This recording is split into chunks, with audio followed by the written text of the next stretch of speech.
This is the ZNS Network, providing radio and high-definition television services for the entire Bahamas. ZNS Network is operated by the Broadcasting Corporation of the Bahamas. It is located at Harcourt Rusty Bethel Drive, Centerville, Nassau. Our programming is designed to inform, educate, and entertain. We invite you to join us.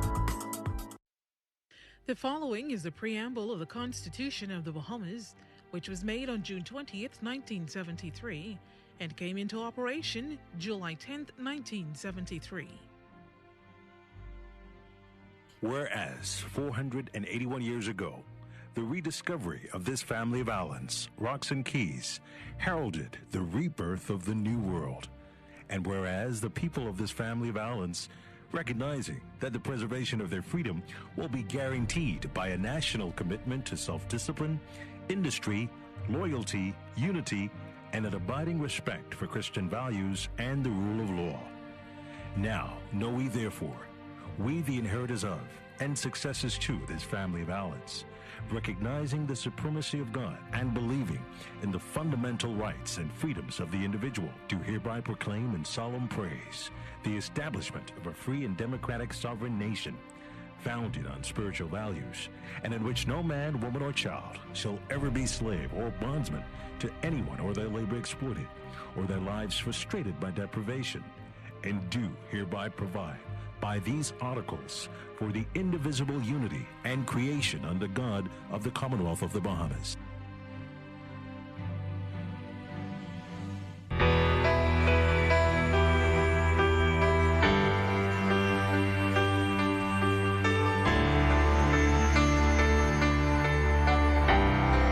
We are all eager to see our economy open up fully, to travel for Bahamians, and to welcome visitors back to our shores. And we're ready to press the restart button. So we look forward to that time and happy to say that all our airline partners are on board with us, looking for at least the 1st of July. And so nobody needs to feel as if they're alone or can't get help. Whatever it is, they just need to call the number and then we'll respond to them.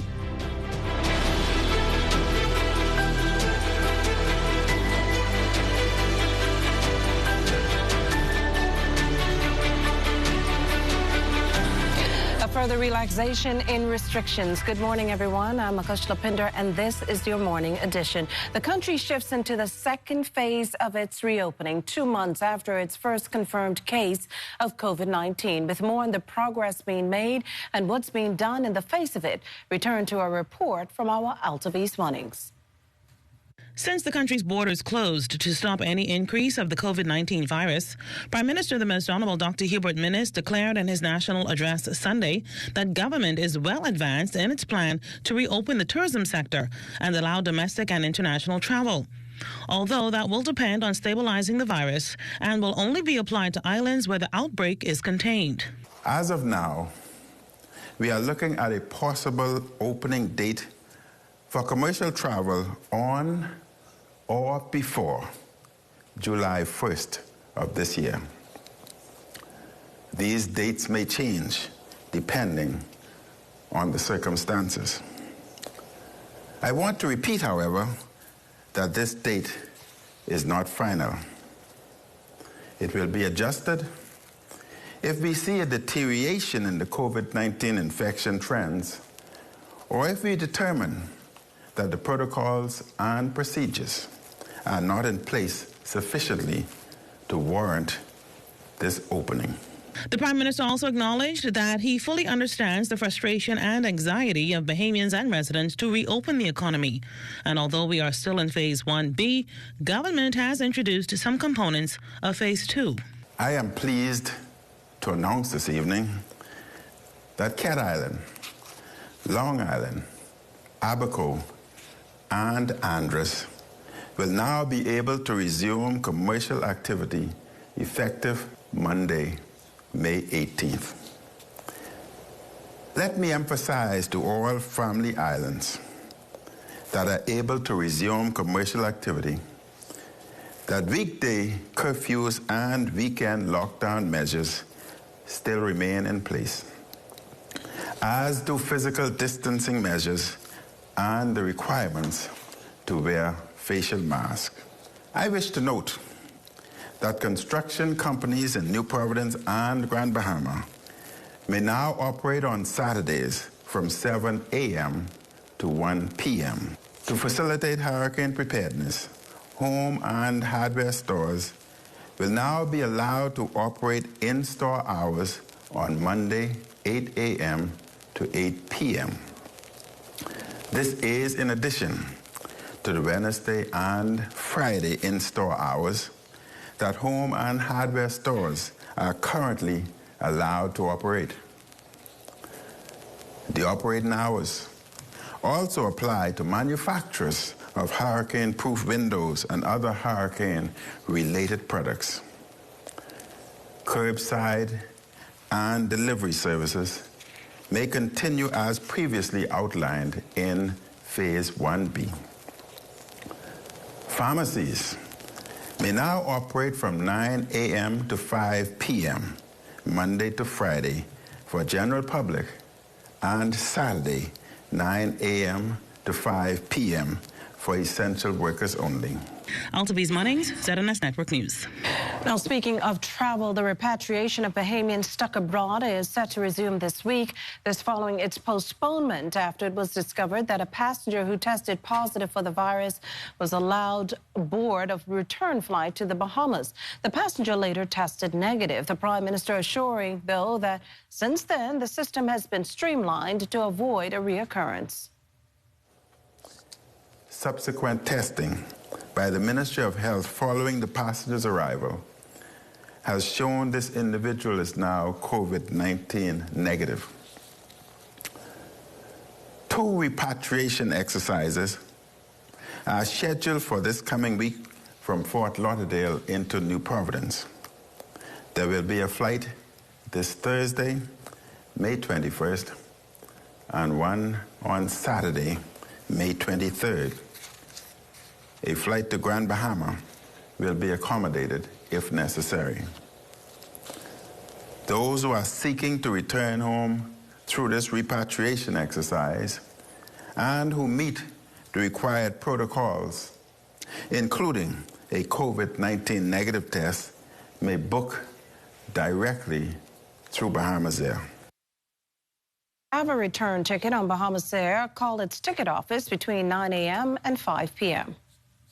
Passengers will be required to present the COVID-19 negative test results to a Bahamas Air agent before being allowed to board the aircraft. A representative of the council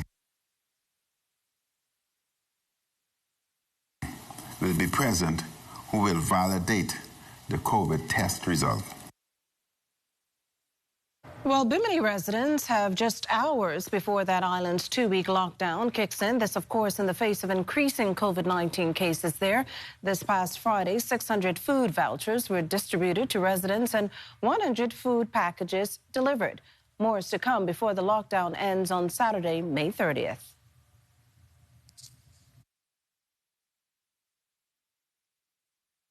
Passengers will be required to present the COVID-19 negative test results to a Bahamas Air agent before being allowed to board the aircraft. A representative of the council will be present who will validate the COVID test result. Meantime, Island Administrator Cleola Pinder again assuring that measures are in place to ensure the needs of residents are met. During the lockdown period, we are going to get through this lockdown. We're going to get through this time together. We realize that the pantry will probably be open for the long haul. It's not something that we're going to just have for the 2 weeks. So if you haven't even after the lockdown, we will be assisting persons with food items. So I don't want persons to feel that will be at a disadvantage because of the lockdown. They will not. Zoom meetings and other activities are being arranged during the lockdown to ensure Biminites are kept abreast of essential information. And so you're not in this alone. The representative has also prepared a brochure for persons to give them tips and also, give them suggestions on what they can do during this lockdown, the different activities that we can have.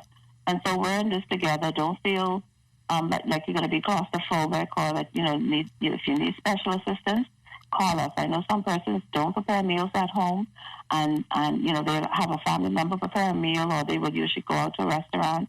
We will organize the pickup and we will drop off. Well, COVID numbers working in the country's favor, and that's been the case now for the past 4 days. At last count, the Bahamas was still at 96 confirmed cases of the disease, 74 in New Providence, 13 in Bimini, 8 in Grand Bahama, and 1 in Cat Key.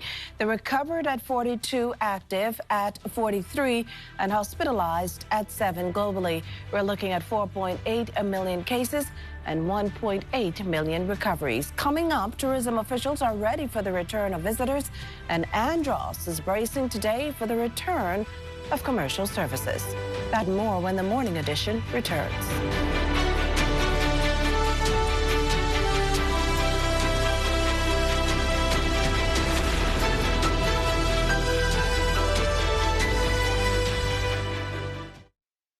This public service announcement is brought to you by the Communications section of the Ministry of Education in conjunction with the Broadcasting Corporation of the Bahamas.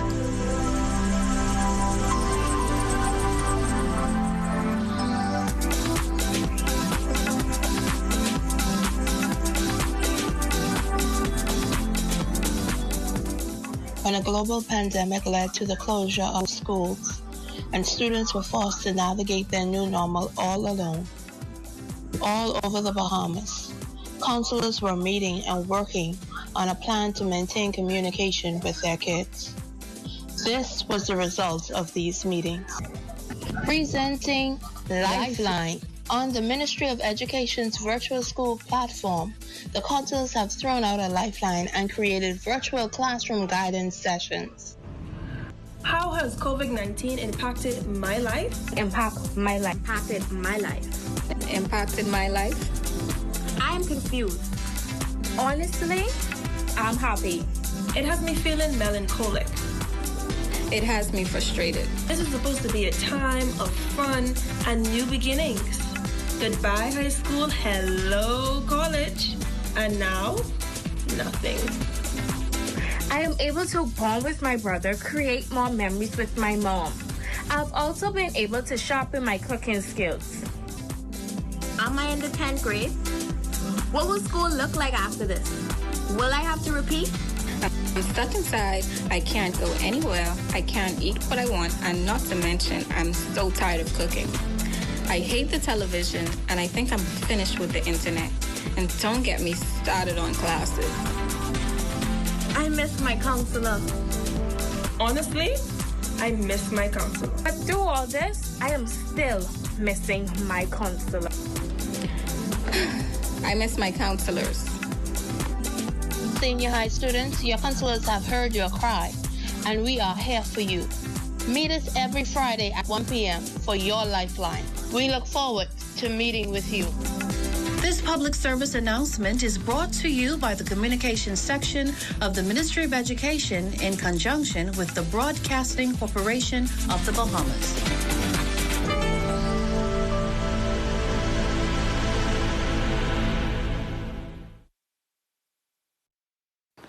Andros is the #1 bone fishing destination on our planet.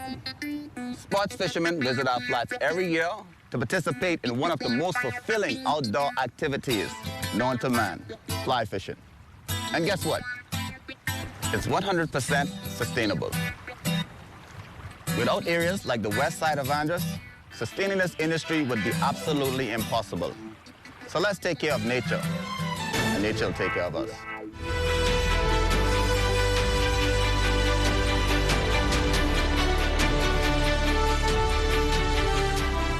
To state its mandate, the Economic Recovery Committee will garner public feedback on specific recommendations and input for the 10 key sectors that fall under its mandate for 7 weeks. In a statement issued Sunday, the subcommittees appointed by the Prime Minister will facilitate public feedback through direct and virtual town hall meetings and presentations. The committee is responding to the Prime Minister's challenge to create a bold vision for a modern economy. Well, while the country's borders remain closed, international airlines like Southwest and American are making plans to resume service. The former is expected to do so as early as June 7th. Here's what Tourism Director General Joy Jibrilu had to say about that and the potential July 1st border opening. The Ministry of Tourism has been in constant communication with our airline partners. We have discussed the situation, obviously, as it pertains to COVID-19, and most recently, we've been in discussions with them about when the Bahamas will be ready to reopen its borders. This, of course, will be predicated on a number of things. Health and safety measures that are in place to protect Bahamians, as well as visitors who come to our destination. The government is obviously concerned to know what protocols airlines will have in place to ensure that people are safe coming into the destination. The Director General maintains that the focus is on when the borders will reopen. Through it all, though, the Bahamas remains a destination of interest. I can say that the Ministry of Tourism is working collaboratively with all our partners, and we are just waiting for that date to be informed when borders will reopen, and we're ready to press the restart button. So we look forward to that time, and happy to say that all our airline partners are on board with us, looking for at least the 1st of July, and even more promising is knowing that they're getting a lot of interest in people seeking to travel to the Bahamas once borders open up, and the bookings are picking up. Well, residents in Andros are elated. Full commercial services are returning to that island. Here's Administrator in the Central Andros District, Glenn Lightbourne, on the economic and commercial prospects for that island. In local government, we have some workers who will be returning, and either as contractors or who would continue to work in the district to assist in the maintenance of our district. But they're all reminded to work under the terms of social isolation, sanitization, and all of those requirements that would keep us safe as we re-engage. I know one of the largest employers in our district, and I guess the nation knows, is the Arctic base. Their opening is going to be phase 2. We don't have any information on that. But the good news is that the 180 employees of the base have been paid for the past 8 weeks. And so why 40 to 50 have been doing rotation on the base to carry on the work. The full amount of persons who work for the base have received their salaries. And so we're certainly thankful for that as well. I guess the big one for not Central Andros, but Andros too, is the excitement that persons who have engaged historically in crab industry, or legacy, I guess you can say, of Andros, are excited that they would be able to go there, retrieve these delicacies 7 days a week. They can have them panned up, send them to Nassau and our other islands, and persons can purchase them. And so there are many engines that drive the economy of our family islands. And these are just some examples of which those who are in the Central Andros District are excited for the opening. Well, among the areas of business surfacing in Andros is the crabbing industry, and many residents are eager to return for this. The Prime Minister doing the perfect thing, especially for a person like me who decide that's to do crab for my life, right? Yeah. You know, he feel crab to me, he's like the perfect man to me. You know what I mean? But for a lot of other Androsian, I guess, they'll feel the same way too, because freeing the crab now, here we go, make some money, even though it's locked down, we could make some money, or we could get some crab, pan it, and then hoping that when the corona's really over, yeah, we got it.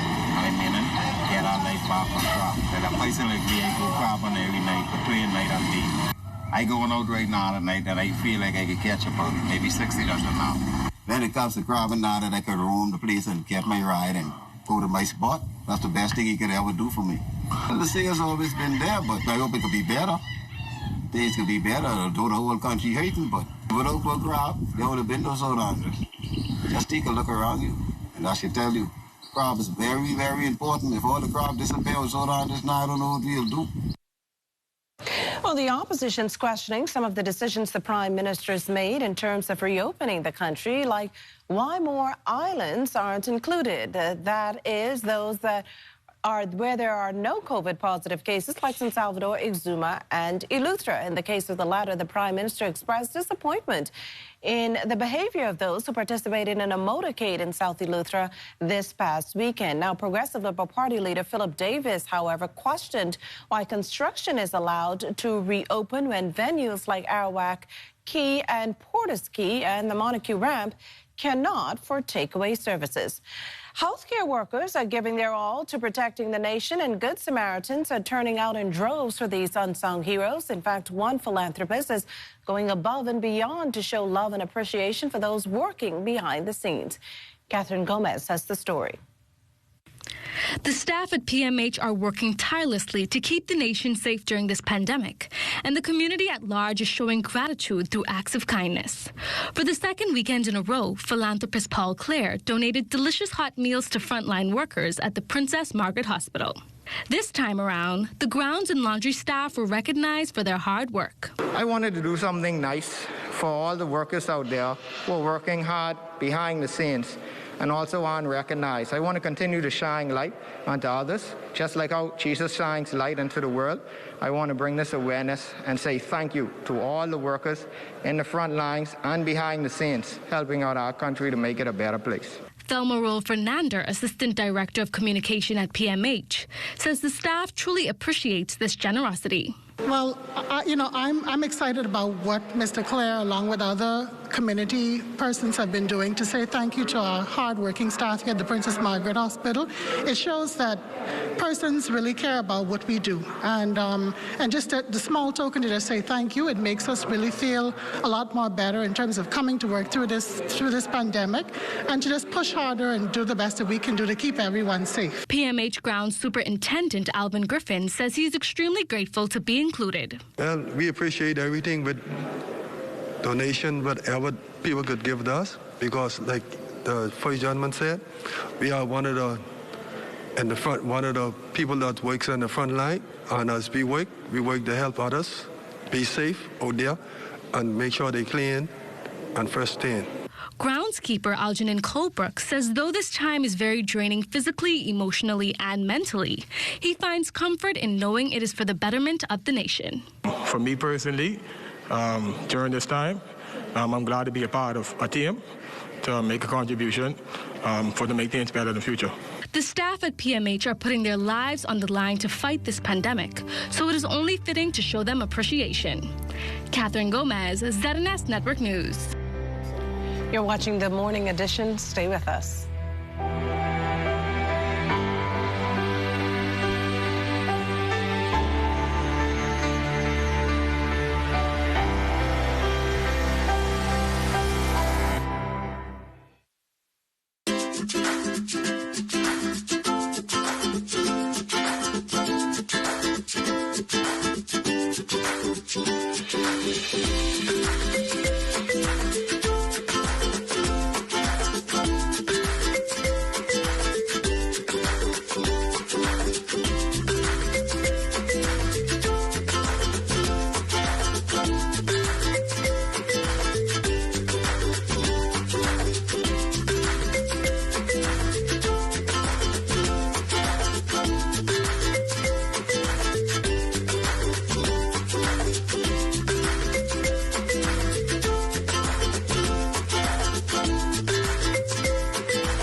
Hello, my name is Mikhail Roll, and I am 7 years old.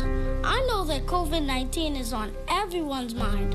We have to follow all guidelines set by the government in order to slow the spread of the virus. Remember to wear your homemade face masks, wash your hands frequently, cover your coughs and sneezes, and practice social distancing by staying at least 6 feet away from each other. But most importantly, stay inside. I repeat, stay inside. Only leave your home for emergencies or to purchase essential items. Let's all work together to get rid of COVID-19. 242, it's not fun, but it must be done. Thank you, and bye-bye. This BSA was brought to you by the Broadcasting Corporation of the Bahamas and C-Rolls Video.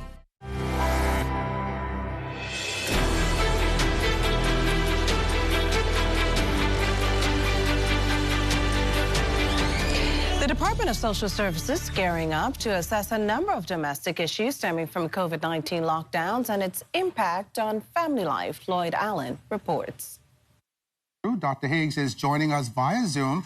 Now, as Director of Gender and Family Affairs at Social Services, your department recently launched a safety survey for families spending considerable time in close quarters for extended periods. What do you think this survey was necessary specifically for, and who does it benefit? All right, so several things. Our department has the responsibility of reporting on progress of the Bahamas with regards to several key areas. One of them is gender-based violence. All right, another one is the progress and the advancement for women. Now we are working with men. We have a male desk, and so it's regarding the safety, the health, the advancement of men as well. Now, with your background in science, I'm sure you would understand the idea of a hypothesis. Help me to understand, is there a hypothesis in terms of what information you intend to garner? You spoke initially about social services using this information to help those persons impacted. Outside of social services, though, are there other ministries that can benefit from this survey as well? Okay, so certainly in the Bahamas, we have an inter-ministerial, intersectoral committee. And that committee actually traveled to and prepared a report for CEDAW, which is a United Nations Convention for the elimination of all forms of violence against women. We reported in 2018, and so that we have to report again in about two years. You have the government, you have civil society, and you have members of the private sector. Bahamas Crisis Center is one of the major partners. And so, yes, we will meet occasionally and more so once per month, and sometimes 2-3 times per month, the closer we get to our reporting date. So this survey immediately would get the information in terms of the back, and once you answer, it goes into a tally section. So we will know just how many women answered the survey, just how many men, persons over 18. And we know it's men and women, which is important. And then also the information we'll be able to tally, we'll be able to analyze, we'll be able to write a report. And so we're hoping that by summer, July, which is really fast for something like this, we'll be able to give the Bahamian public an understanding. Hopefully, too, we can even do it right away in terms of, at this point, this is what we are seeing. That's the ultimate purpose of the survey of the Department of Gender and Family Affairs, the Ministry of Social Services and Urban Development, the Department of Social Services, all working in tandem, in harmony and in synchronicity. Definitely, it sounds like a multi-sectoral approach to healing the Bahamas. Definitely an important initiative, especially in this time as the nation continues to grapple with this issue of COVID-19. Dr. Jacinta Higgs, thank you so much for speaking with us. Thank you. My pleasure. Lloyd Allen, ZNS Network News. Well, with the new government implemented laws regarding curbside shopping a must, just how has this done? Charles Fisher explains. It's the in thing, and I guess the safest and recommended way to shop curbside business and the way we purchase. Cedric Starr, Vision Media Bahamas Design Studio, designs websites and says what goes into making these online services. It'll be best for a person to have a website or an online presence where persons can at least see a catalog of their products. And once a person can see that, they can order the items on the website and then they can have a pickup curbside of those items in person.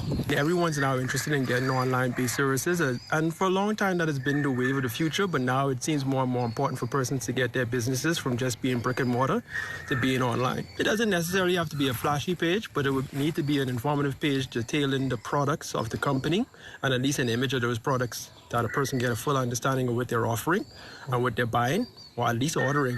And then once they add those items to a cart or inquire about ordering them, they can complete a purchase through that website. And getting your business online does not take long. It could take depends on how diverse the company wants to get. If they want to get a full e-commerce web presence, then it would require more time and more work. But if you just want a catalog-based website that just shows the complete list of products and images of the products, it should take anywhere from 2 to 3 weeks to complete, depending on the amount of products that they have. Then there is the concern of security. Will my card be hacked? Is it safe? There are several services offered by the local banks and for merchant services, and those services usually come with some level of fraud protection. There's 3D Secure now with most of these banks, and that would at least alleviate some of the fraud risk involved in online purchasing. Now, with all that information moving forward, it's best to not only get with the times, but practicing social distancing and safe habits. It's an important thing to have nowadays. It was always important to have an online presence, but at least now it's doubly important to have a website or an online presence for your business, and it could keep your business potentially going even in the midst of COVID or any other global event that takes place, where your business could fall off because of that, but at least you'll have a presence online. You can continue doing businesses with a strong online presence. They can contact me online through www.visionmediabahamas.com or send an email to info@visionmediabahamas.com, and I'll be sure to help them get their businesses from just being standard brick and mortar to being an online business. Great information. For the Morning Edition, I'm Charles Fisher. A more active than usual hurricane season finds the National Emergency Management Agency, or NEMA, reiterating the warning for the public to make the necessary preparations. This, of course, considering what happened in 2019 when power-packing Dorian ripped through Grand Bahama and Abaco. The results, catastrophic. Thousands homeless, 74 official deaths, and an estimated $3.4 billion in damage and losses. The 2020 Atlantic hurricane season calls for 16 named storms, 8 of which are to reach hurricane strength and 4 to develop into major hurricanes. Sea surface temperatures, a strong indicator on cyclone activity, is said to have been warm east of the Bahamas and in the Caribbean Sea since late March, according to Director of the Bahamas Department of Meteorology, Trevor Basted. Your pastoral motivation is brought to you this Monday by Reverend Stephen G. Duncombe of Jubilee Mission Baptist Church. Once in a dark tunnel, we must keep moving forward toward the light. In this COVID-19 crisis, we look to the Word of God for encouragement and help. In my meditation this morning in Psalm 3, David is in a crisis as he flees from his son Absalom. But as always, David puts his confidence and trust in God for his protection and peace. He proclaims in Psalm 3, Lord, many are those who rise up against me. Many say to me, there is no help for him in God. But listen to these words of confidence from David. But you, O Lord, are a shield for me, my glory and the one who lifts up my head. There was no help for David except from God, and he was assured that God would hear his prayer. Listen to verse 5. He left the concerns and crisis in God's hand. I lay down and slept. I awoke, for the Lord sustained me. What made the difference? David had peace because he left the details in God's hand. Be at peace, Bahamas. God has heard our cry. He will deliver us from this health crisis. He will deliver us from the economic crisis. And we will indeed get back to normal one day. For indeed, God is a shield all around us. God bless you today.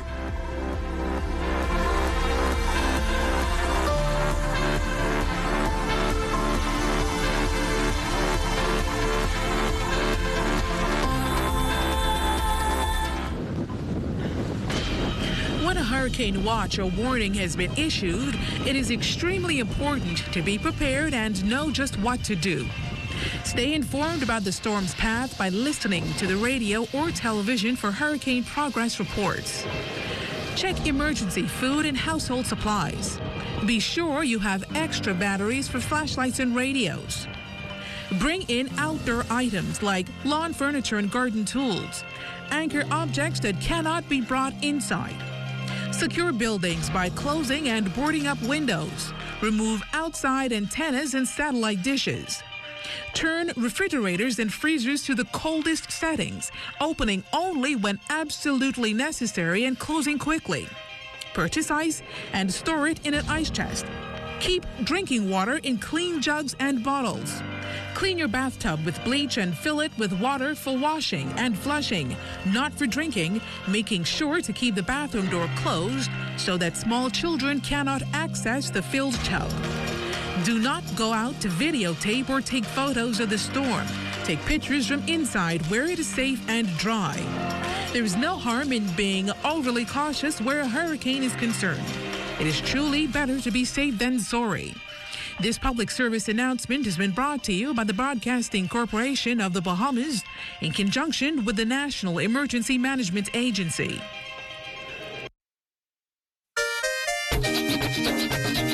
This public service announcement is brought to you by the Communications section of the Ministry of Education in conjunction with the Broadcasting Corporation of the Bahamas.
Public service announcement was brought to you by the Communications section of the Ministry of Education in conjunction with the Broadcasting Corporation of the Bahamas.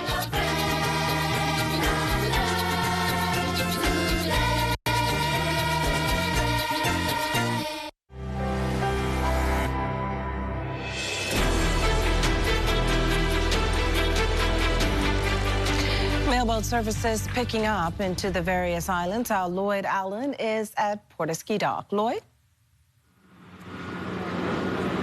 Yes, good morning, Makushla. A busy scene and a hot one out here this morning at the Port of Ski Dock, as many of those motor vessels are making their way to those important family islands, making those important deliveries. I'm speaking with one of those motor vessels operators this morning. He's from the Daybreak. This is Mr. Antonio Ima. He is the operations manager. Now, talk to us about how operations have been since the restrictions were first introduced. Initially, when the restrictions were introduced, the freight was very slow and sporadic. Over the last 3 weeks, we've seen an increase, which has been beneficial for those on the family islands, especially that of Eleuthera. Now, one of those big buzzwords again, as we go across the board, many persons have been talking about protocols. Now, of course, we know that many persons are wearing masks. Physical distancing in most cases is being initiated. But for places like this, when we think about protocols, what are some of those things that are being used to protect workers and also those patrons to the area? Okay, what we have to constantly do is that we remind the patrons who come to bring freight that they must stand there 6 feet apart from each other. A lot, and I must say 99% of the persons who come wearing the facial masks. And we have, for those, our workers, we have constant running water, we have hand sanitizers, and we try to keep it a safe environment for all parties concerned. And my final question, I know, of course, and you should be aware as well, Bimini is one of those islands that's now on lockdown. As far as shipments, does your boat go out to Bimini? And if so, what sort of shipments are going out to assist residents there? Okay, unfortunately, we do not go into Bimini. As I said earlier, we go to Eleuthera. But I saw the boat for Bimini leave on Thursday or Friday of last week. They seem to be pretty filled with freight, mostly food products. So I'm hopeful that Bimini is in a satisfactory position today. Well, an important announcement again. They're coming from Mr. Antonio Ema. He's the operations manager here at the Daybreak, reporting from the Pardusky dock. For the morning edition, Lloyd Allen, ZNS Network News. Well, thanks, Lloyd. We continue our exercise moment this morning with Natasha Brown. Hi, good morning. Today is Monday, and remember, fitness rule number 1, you never miss a Monday workout. If you're not satisfied with the results you want in life, the first place to look, check your daily habits and your daily routine. The secret of our health lies in our daily routine and what we put in our mouths. With that being said, let's get right into the 5 exercises I have for us today. If you have a wall in your home, outside, wherever, as long as you can find a wall where you've got a good, comfortable space to work with, this is where our routine will be, a wall routine. Ready? Let's get right into 25 jumping jacks.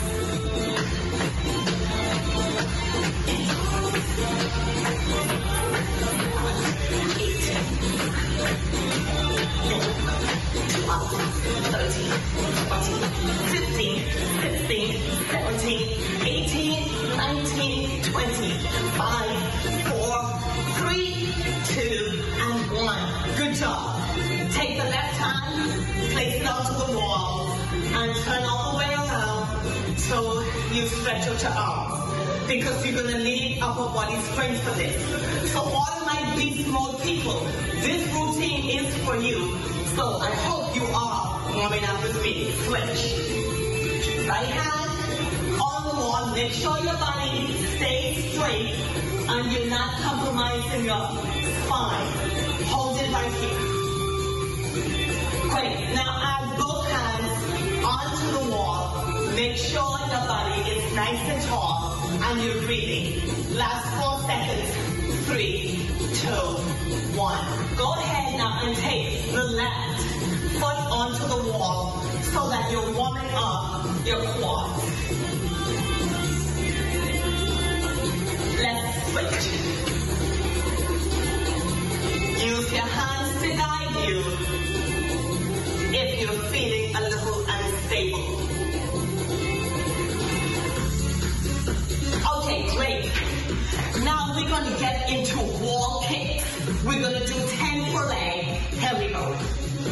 1, 2, 3, and 4, 5, 6, 7, 8, 9, 10. Left leg. 1, 2, 3, 4, 5, 6, 7. Get that foot up there. 8. Get it up. 9 and 10. Good job. Let's turn around and get into prone position. Start off where you're comfortable, close to the wall. Raise the stronger leg, the strongest leg on, and go ahead and balance. Now we have wall walk out. Bring it back out. That's 1, 2, 3, 4, 5, 6, 7,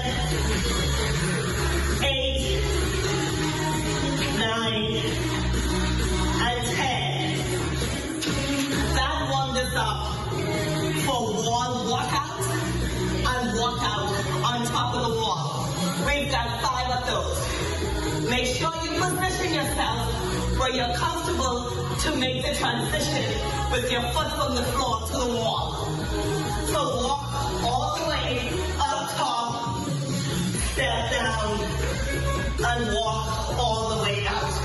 Walk back in, step all the way up, step down, walk out. 2. Walk up, step down, walk all the way out. 2 more, switch legs, take it up, all the way down, walk out. Final one, walk it all the way up, step down, walk out, walk back in. Now this brings us to our final exercise, wall sit-ups. Again, position your feet where it's comfortable on the wall to come all the way up. 1, 2, 3, 4, 5, 6, 7, 8, 9, 10. Awesome. What an awesome workout routine on a wall. Tomorrow, we cycle teenagers. You remember last week, we started with a routine. So I hope you remember. Call your friends, let them know we've got that downtown recycle teenagers workout tomorrow. Looking forward to seeing each and all of you. Until next time, I am Downtown Natasha Brown.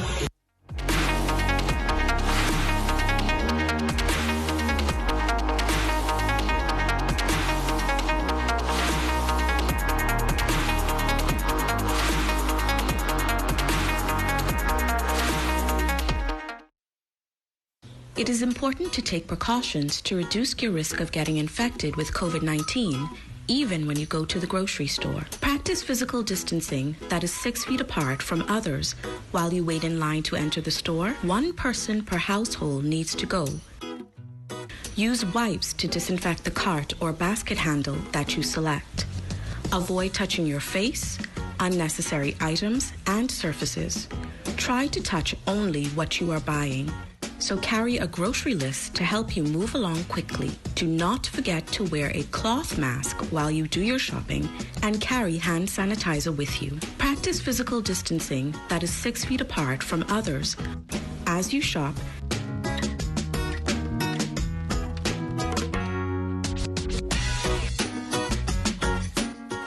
and at the cash register.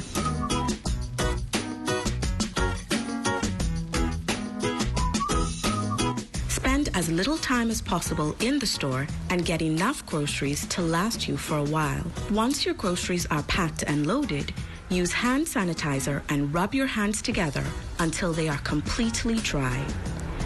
When you come home from the grocery store, take off your shoes at the door and put all of your grocery bags in one area. Disinfect your grocery bags.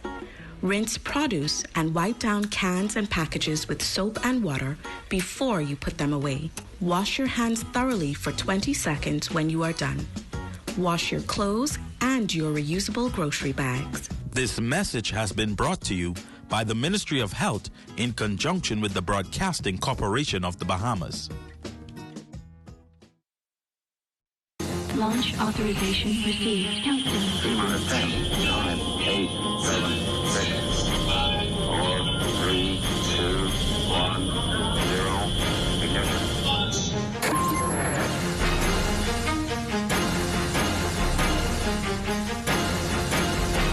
My dear students, the Ministry of Education wants to ensure that your education continues while you're on this break away from school. It is important that you continue with your lessons. Therefore, we would like for you to go to the Ministry of Education's webpage and register. That's the ministryofeducationbahamas.com and register on the virtual learning tab. Go to the Ministry of Education webpage, that is ministryofeducationbahamas.com, and register on the virtual learning tab. Very important that you continue your education.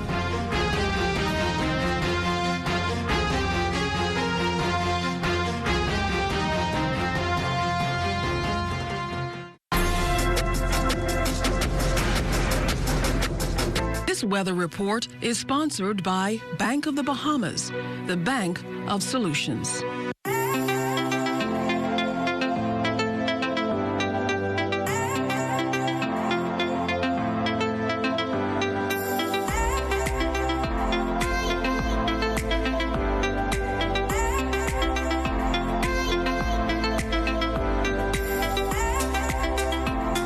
Well, now to those home videos. Hi, my name is Gianna Devo. I am 6 years old. At my school name is Francis and Joseph Primary School. I am home because the coronavirus is going around town. The most I hate about the coronavirus is the curfew and staying inside, and you can't go to your best friends. I would like to send a shout out to all frontline workers, especially my brother and my daddy. Remember to wash your hands and keep safe.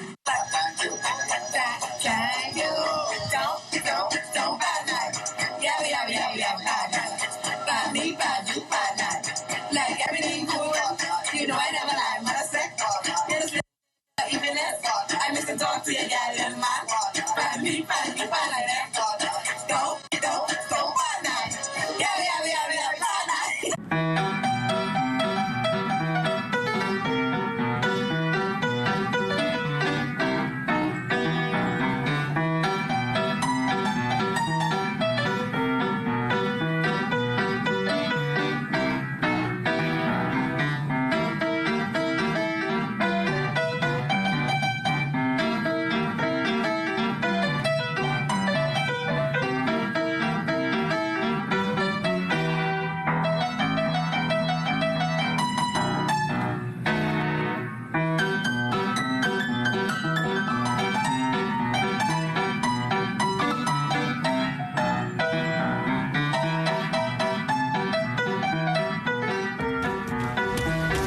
Just a reminder, keep those videos and pictures coming in on how you're passing the time in the government-imposed lockdown. Or if you want to salute those on the front line, the number 477-0546. Remember to stay tuned also to the ZNS Network, your best choice for local, regional, and international COVID-19 coverage. We're the only station providing you with live radio and television updates throughout the day, giving you up-to-the-minute information. Our coverage continues at 10 on radio and then on the television network. From all of us here on the Morning Edition, have a good morning.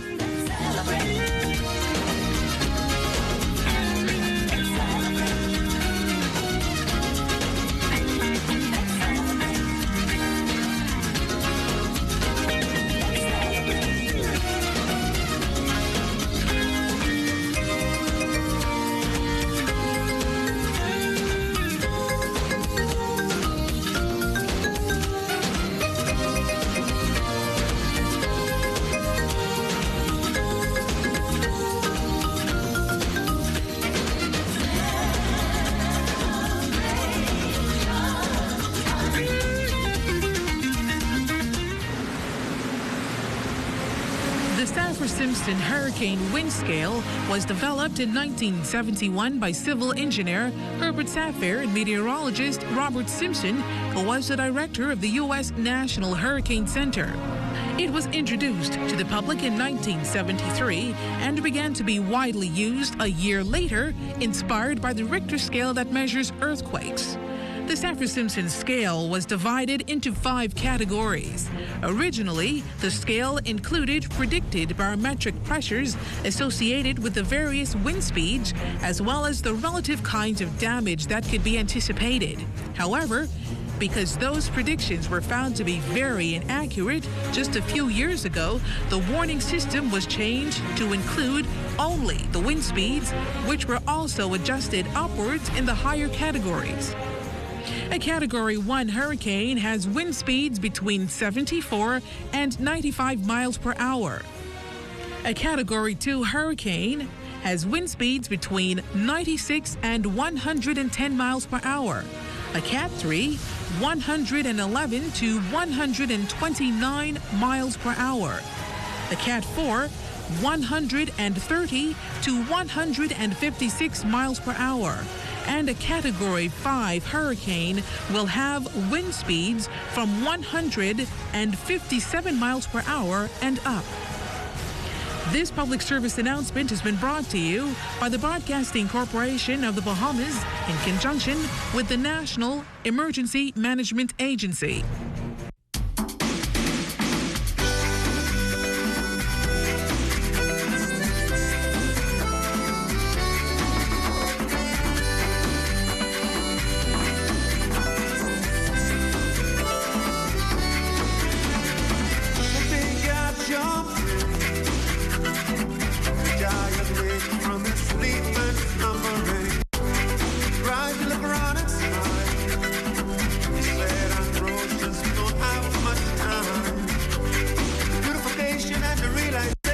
At the Eco Camp, there were a variety of indoor activities.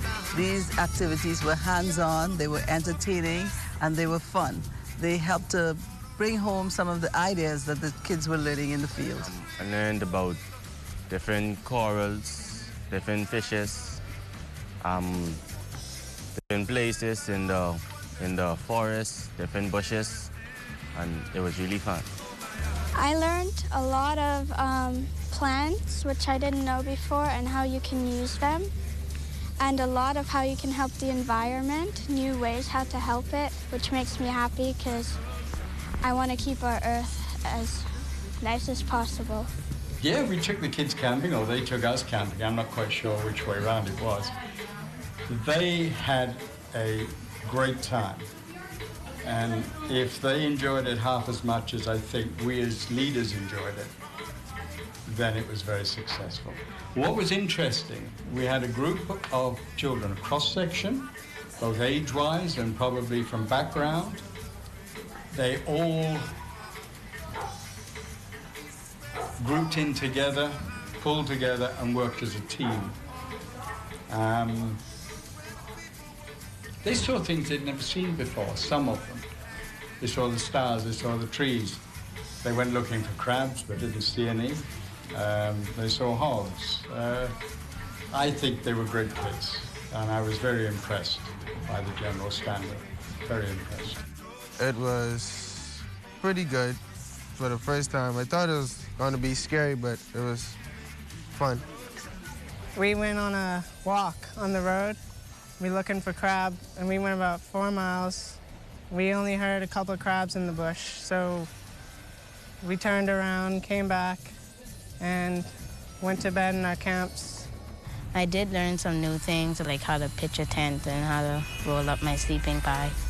The camping experience was fun. We had a lot of fun cooking our food on a fire that was actually made, on a stove that was actually made with rocks. Another activity the participants had was the organism ID, which introduced a number of organisms that they would ordinarily see but perhaps not be able to identify each day. And so at the end of the week, they would have been introduced to 20 new organisms. In Organism ID, we learned the names of all the animals. We learned specific ways we can tell them apart, like the markings on their backs, the scales they have, their outer features and whatnot. Things that I did not know before that I've learned now, basically the different type of plants and like other marine life inside the sea that I might have saw but never could have named or depicted. Well, the swimming experience was actually a little frightening to me because I'm not known to be a very good swimmer, but The first day I tried with the snorkeling and, you know, I had help. And then the next day I went on to snorkeling a little deeper, but I had to take it slow because I didn't want to hurt myself or do something that I know that I'm not yet ready to do. I love swimming. The best part was when we were at Pigeon Key, and we got to go scuba diving around the whole island. That was fun. When I snorkeled at an ocean, it was really fun because, I got to see things that I've never seen before. And it wasn't only about what I saw, but just actually going that deep in the water was an experience for me. The snorkeling was really great. I loved all the reefs and everything. The fish were wonderful, and the reefs were really, really nice. It was enjoyable, and I really liked it. I think that it'd be good for other people to learn about this and to come enjoy this experience. This will be an experience I will share with my friends and family because it's actually should be spread and more kids should try and do this, and I want to encourage that. So I will definitely tell my friends, and I will encourage people because it would benefit everybody, because in the long run it will only be affecting us if we keep damaging the environment. I think this camp is very important for kids. One is to teach them about the environment. That's I see as a big problem for our country, is that a lot of locals or Bahamians do not know much about their environment and the importance of their environment. So it's good to start with the kids getting that information in them. And also, it's good also to have a camp like this to teach